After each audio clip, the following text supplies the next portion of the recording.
A ver, arranquemos con uno de los misterios más grandes del mundo moderno. ¿Cómo es que nos volvimos tan, pero tan ricos? Y ojo, no estamos hablando de tener un poquito más de dinero en el bolsillo. No, estamos hablando de un cambio que literalmente le dio la vuelta a la condición humana. Para que tengamos una idea de la escala, pensemos en este número. Desde el año 1800, el ingreso promedio por persona, en gran parte del mundo, aumentó un 3000%. Es algo que simple y sencillamente no tiene precedentes en toda la historia de la humanidad. Entonces, la pregunta del millón es, ¿de dónde salió todo esto? ¿Qué fue lo que desató esta explosión de prosperidad que nos sacó de la pobreza casi universal en la que vivía la gente? Bueno, vamos a meternos con las teorías más conocidas y después a buscar una explicación que va un poco más al fondo. Ok, vamos con la primera gran idea, una que a menudo se asocia con el pensamiento de la derecha. Es la teoría de que Occidente tenía, por así decirlo, una receta secreta, una combinación de aplicaciones clave o killer apps que lo cambiaron todo. El historiador Niall Ferguson propuso esta lista. Habla de cosas como derechos de propiedad, competencia, ciencia, y la verdad suena lógico, ¿no? A primera vista son todos ingredientes que uno asocia con una sociedad que prospera. Pero aquí viene el detalle. El punto clave del argumento que estamos revisando es este. Claro que todo eso es importante, pero no es ni cerca de ser toda la historia. Decir que eso causó el gran enriquecimiento es como decir que el oxígeno causa los incendios. Es obvio que es necesario, pero falta la chispa. Tomemos los derechos de propiedad, por ejemplo. Mucha gente dice que fueron una innovación única de Europa, pero resulta que no, para nada. Ya existían derechos de propiedad muy sólidos en la antigua Roma y en la China medieval, siglos antes.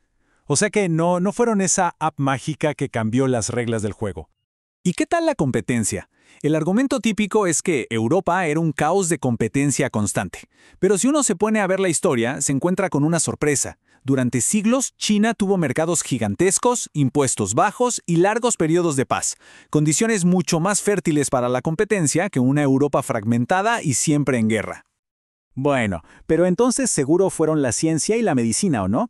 Esos avances que salvaron millones de vidas y crearon industrias enteras de la nada.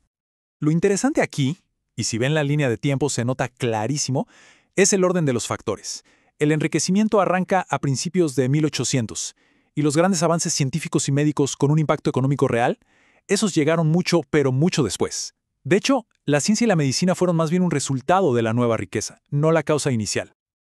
Pasemos ahora a la otra gran explicación, la que suele asociarse más con el pensamiento de la izquierda. La idea de que toda esta riqueza de Occidente, en el fondo, se construyó sobre la explotación del resto del mundo. La teoría es muy directa. La prosperidad de Europa se financió extrayendo por la fuerza los recursos y el trabajo de otras partes del mundo a través de la esclavitud y el colonialismo. Pero de nuevo, la historia nos complica un poco las cosas. La esclavitud y los imperios, por desgracia, no son nada nuevo, han existido desde casi siempre. Y a pesar de eso, nunca antes habían provocado un salto económico del 3000%. Pensemos en el enorme comercio de esclavos de África Oriental. Eso no convirtió al Imperio Otomano en una superpotencia económica moderna. Y esta cita es demoledora, incluso para el imperio más grande de todos.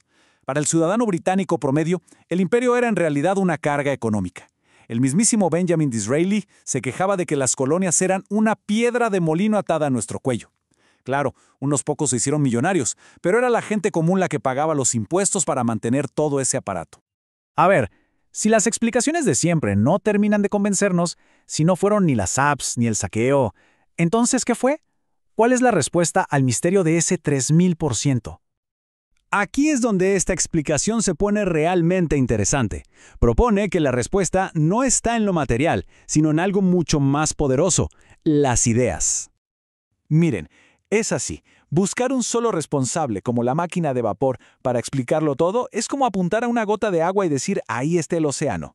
La verdadera explicación no es un invento aislado, es la tremenda marea de ingenio que los produjo a todos. Y esa marea se desató gracias a una idea radicalmente nueva.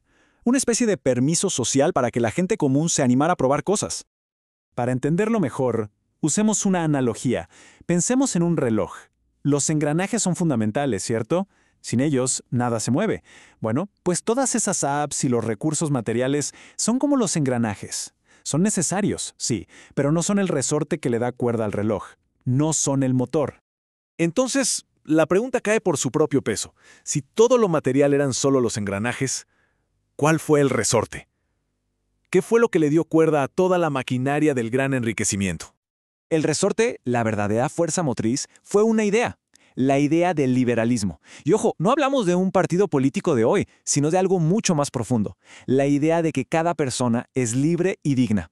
Fue un cambio total en la ética que, por primera vez, le dio a la gente común y corriente el permiso social para innovar, para crear, para intentarlo.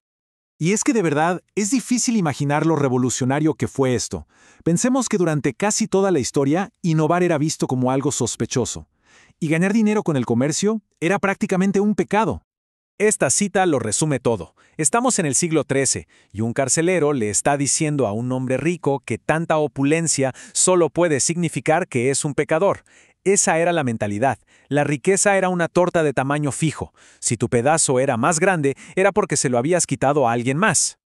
Y ahora, peguemos un salto al siglo XVIII y miren qué vuelco de mentalidad. Samuel Johnson aquí está elogiando a los innovadores, a los emprendedores. Dice que de ellos, y solo de ellos, podemos esperar los inventos que nos hacen la vida más feliz. De la noche a la mañana, el innovador pasó de ser un pecador sospechoso a un héroe que nos mejora la vida a todos. Fue este cambio de mentalidad, esta nueva dignidad que se le dio a la gente que innovaba y comerciaba, lo que desató el potencial humano como nunca antes se había visto, creando el mundo en el que vivimos hoy. Y esto nos deja pensando, ¿no? Si un cambio en el respeto hacia ciertas ideas transformó el planeta por completo, ¿qué ideas son las que estamos respetando hoy? ¿Y a dónde nos están llevando?